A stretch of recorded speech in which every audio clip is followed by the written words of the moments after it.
What we're about to do is give you the anatomy of a right-wing lie. I love doing this. We should make a permanent segment out of it. Glenn Beck on his show today said this. The Constitution is not the Bible. The Constitution was born out of the Bible. 30% of everything in our founding documents comes from one book, the book of Deuteronomy. 30%. If you don't know what it came from, you certainly can't repair it. So whenever I hear something as silly and stupid and inaccurate as that, my initial response is always, how the fuck can you say that without doing, what, did you do no research? Are you just completely talking out of your ass? Quote, the false statement is based on a 1984 study by a University of Houston professor who found that among the documents published during the founding era, the Bible was the most frequently cited source, but that was largely because most of these citations came from sermons reprinted as pamphlets. Hundreds of sermons were reprinted during the era, amounting to at least 10% of all pamphlets published. Okay, so that's the starting point right there. Keep that in mind. That is loosely what this is based off of. Now remember, he's already wrong because we're talking about the idea that over 10% of all citations during those times in the past were Bible citations. And again, that makes perfect sense because back in the time, we're still majority religious today. Imagine how religious people were back then when, the Enlightenment and science education and all that stuff was at a very minimal level, right? And so it makes sense that back then, most of the things cited, not for the Constitution, again, that's the key point here, not for the Constitution, just of the majority of the things that were published works back then, they had a little bit over 10% of the citations were from the Bible. So that's the first point in how he came to saying this. So along comes Beck's historian, a guy named David Barton, who we've talked about on the show, and we've done stories about him before too.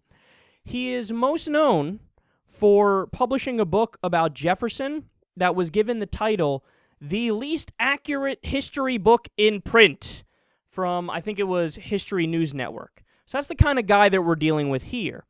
And he said back in 2010, quote, 34% of the identifiable quotes from the thousands of documents that were published during the founding era came from the Bible, and Deuteronomy was the most frequently cited book among those quotes.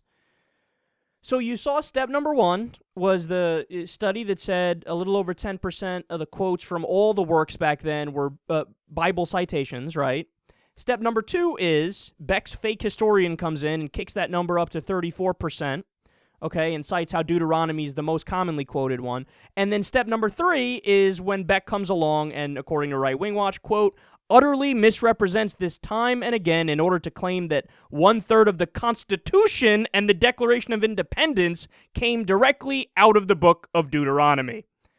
Okay, so it goes from a little over 10% for all the works to 34% for all the works to 34% of the Constitution and the Declaration of Independence are Deuteronomy. There's the anatomy of a right-wing lie. You take something that's totally different, okay? Take something that's totally different and vaguely, loosely, kind of not really related to the comment that you're about to make. You remove it 2 levels, so you do a game of telephone, okay? Somebody lies in the middle, and then you come up with the final lie and you drive it home. Ladies and gentlemen, I give you the way the right-wingers think, okay? There's no, hey, let me fact-check this, let me go to Google, let me do my own research before I open my big, fat, stupid fucking mouth. It's, I don't know, I heard my fucking fake historian say something somewhat similar to this, even though he made up a lot of it, and I'll make up even more of it, and I'll say it. And then how many times have we gone over, man? I've given you the fucking quotes of Thomas Jefferson, Ben Franklin, Thomas Paine, and others. A lot of the founding fathers were deists. Certainly most of the well-known ones were deists. And they were openly hostile to Christianity in many cases. Okay, I've given you the quotes on the show before. You guys are probably fucking tired of hearing them. I won't, bore you with them again now. But also just the basic fact that How many times does the Constitution reference the word God? 0. The Bible, 0. Deuteronomy, 0. Jesus, 0. How many times does it reference religion? Once, in the Establishment Clause, to say, we shall not establish a religion, to say there can be no religious test for office. Okay, so all it would take is for him to either read the fucking Constitution or to do a little bit of research online, and he would realize that he sounds like such an idiot, man. It's just such a made-up idea in the end when you actually look back at the reality of it. And the point I'm trying to get across here is this is the level of scrutiny and the level of skepticism that you have to have all the time, especially when you're listening to, right-wing pundits talk. Because it's always like I heard something from somebody else. They're all not trustworthy people, but I like them, so I'm just going to take it and I'll twist it myself a little bit, and boom, the end result is, Jesus wrote the Constitution and Ronald Reagan's ghost is still in the White House.